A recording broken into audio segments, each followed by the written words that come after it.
pictures of the B-29 Superfortress, the biggest, fastest bombing plane in the world. Within 2 weeks following Allied landings in France, and 1 day after Allied landings at Saipan, 1,500 miles from Tokyo, a force of these flying dreadnoughts took off from an unnamed base in China. They struck at Yawata, the center of 1/5 of Japanese steel production. So powerful is this new giant of the skies that a worldwide aerial organization, the 20th Air Force, will operate the superfortresses under the command of the Combined Chiefs of Staff. In order to reach their bases in China, the planes flew from India across the hump over dread Himalayan peaks towering 20,000 feet into the air. Here in the clouds, at the last stop before Kunming, China, engineers of the Chinese Army have set up landing strips. The almost complete lack of modern equipment has not stopped the Chinese in the crucial job of constructing these airfields.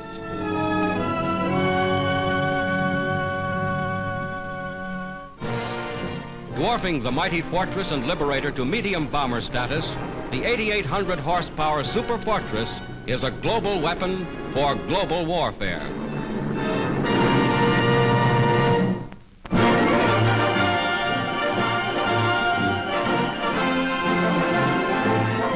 The Allied Fifth Army sweeps forward on the roads to Rome. In swift, staggering blows from both the casino and beachhead sectors, General Mark Clark's forces, within less than 4 weeks, have closed into the very outskirts of the Eternal City.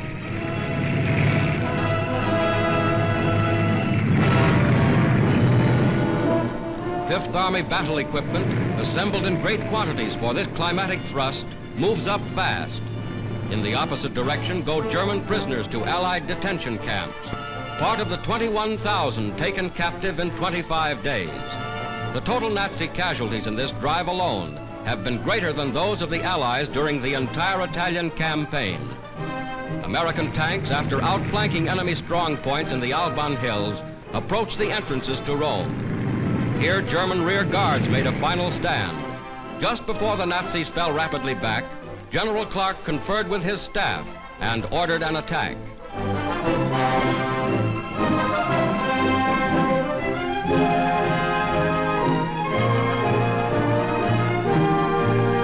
Leaving this area, General Clark narrowly escaped enemy fire.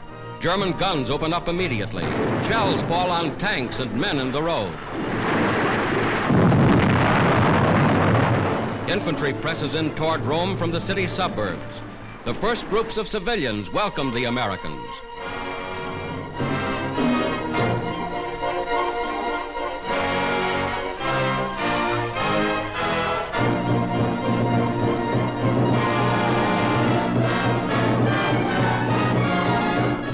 In the sharp fight preceding the German withdrawal, in order to save their outmaneuvered army, some American armored units are destroyed.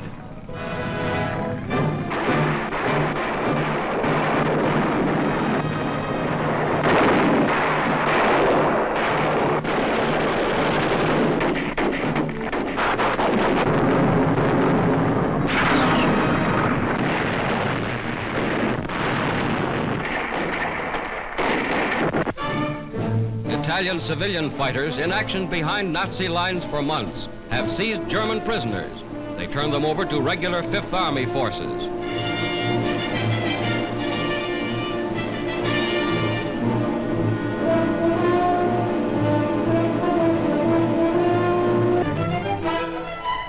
More citizens turn out to greet the Yanks, as now, in formal order, they pour through the gates into the ancient city.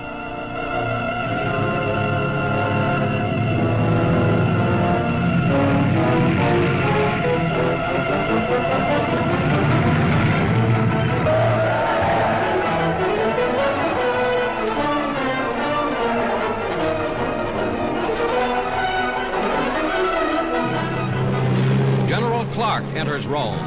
Europe's first capital to fall to Allied armies of liberation is now officially occupied. The Roman populace begins to gather in a joyful reception.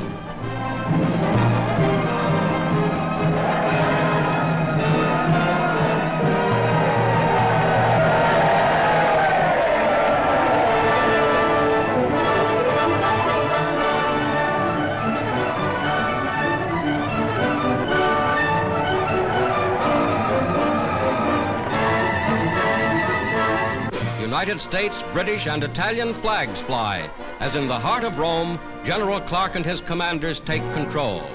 Major General Grunther, French General Juin, Major General Truscott, Major General Keyes, General Mark Clark.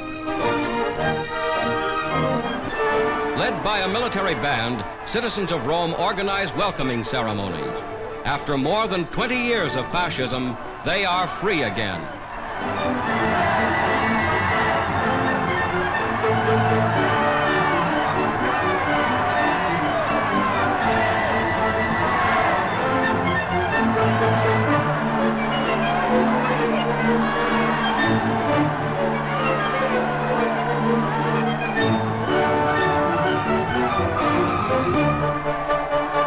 Romans tear down anti-Allied propaganda cartoons posted by the Germans.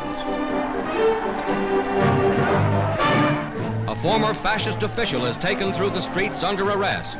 The crowd show their contempt.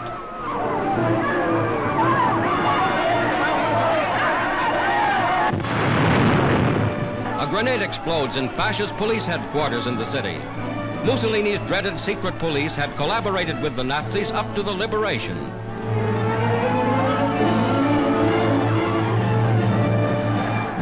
From a balcony made famous by Mussolini, U.S. Sergeant John Vita imitates Il Duce before laughing crowds.